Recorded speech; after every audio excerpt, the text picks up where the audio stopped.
sa atong dungog nga magkatigulaan man ang pamilya. Nga mingon si Kristo, niani ako dili aron sa pagpakigdain, kundi pagpatigulaan kaninyo. Kung mingon pa yun sa hinunua, may utang usulaog na.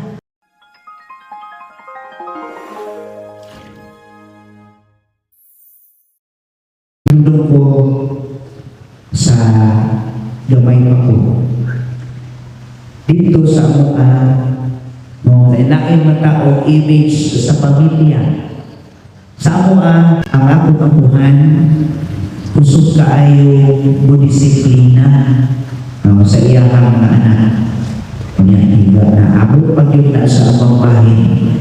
So kung budisiplina sa iyang mga anak, simple lang kaayo, no? Siguro sa inyong mga bayan sa pamilya, pwede mamunan, pwede ka mong mga sama, pwede ka mong murot sa mga dukan sa inyong mga anak, sa inyong mga kuya.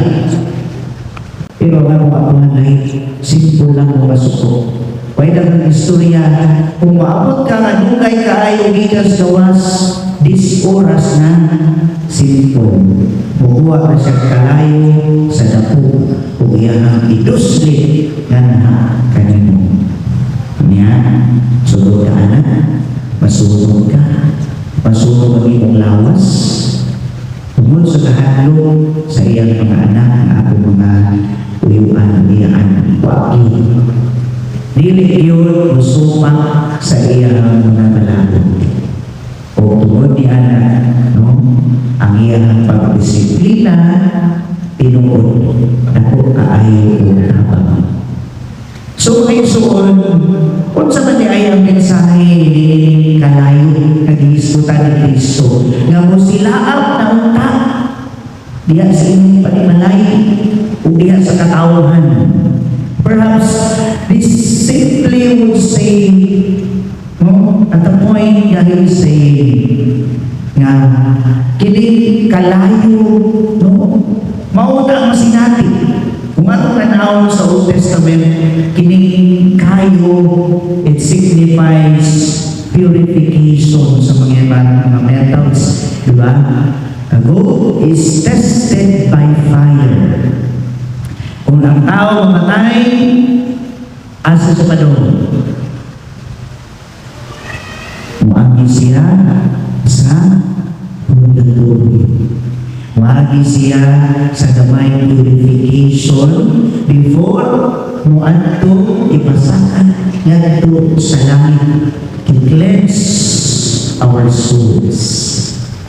May suon atong tanawon diha sa ato ang ebanghelyo na unta kini mensahe ni Kristo nga nagpasabot o pagpatigulaan unsa may punto niya kay diha even in a small society sa usa ka pamilya anaa ang panangbangi nagkung na may panangbangi. It's because each and every one of us are unique, no? Na ay panagkalahian kung diha sa pamilya bisan sa atong pagtuo kung magisto kitang pagtuo dili tanan pareho. So, ingon ni Pope Francis nga anaaunta ang domestic church.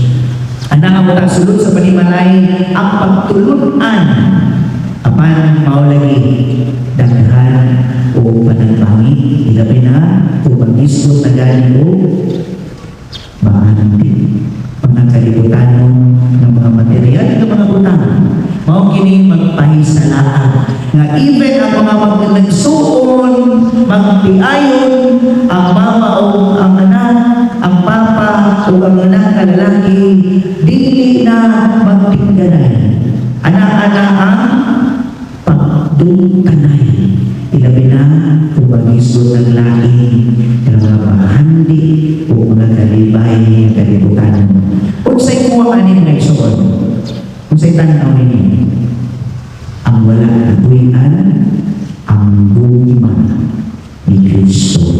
Mao ka na yung kuwang. Kung mao ka na ang hawang na wala sa sulod sa pamilya, kung wala ka na mag-cultivate ang gugma nga gipakita ni Kristo, diha ka na to sayang. Nauna sa malaki ayon, sabi na mga pag-uma, dagan ka ayon mahitabo ang upang kasal, pila ka buwan, ilamay, bubon, away, o ang ending, tapos na ang pamilya mo. Kung ato palihon ang pulong away, kung sa'yo makita ninyo ang pulong. Ha? Iyawa. Sige mo away sa pamilya, sige mo panawang, o iyawa. Isa may kananan ini. Kung naayawa, kung sa'yo gusto niya, kinahanglan mabungkag ang pamilya o ka na siya, katawa na siya, humahak ka na siya takot kay epektibo ang iyang strategy. Lisod kayo, away, iyawa. So kung away, tungkol kay sige away, matangkang ang relasyon. Tangtahon ang letter A sa away sa sinundanan ng pulong kung siya'y nabilin. O sa katapusan ng pulong, sa katapusan ng letra, ang nabilin, wala na iba na iumay, kasi away ang nabilin. Awa na lang. Wala na. Hinay-hinay na kaoto. Tangtahon ang sunod na letra, okay, mau mangkaha. Okay, tungkol kay napakoy respeto kabilin, sige, buhaton na ito ni. Pero kung nang paglalaan ako sa litra, o sa nalay mabilin, kasaman, patay ang luma. Patay ang pamilya.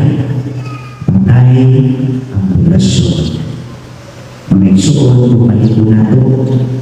Kinahanglan na ang kainit na magdila ang uta, ang buma, dili kasuko, kundi buma ni Kristo. Haron, nahukay ang pagigumay diha sa tinuupanan, diha sa pamilya. Ipakita kita ang pagsakripisyo, pag-antos, paghalad sa kaugalingon o pagsinamtanay, haron, ang luma o ang pamilya mula bukay.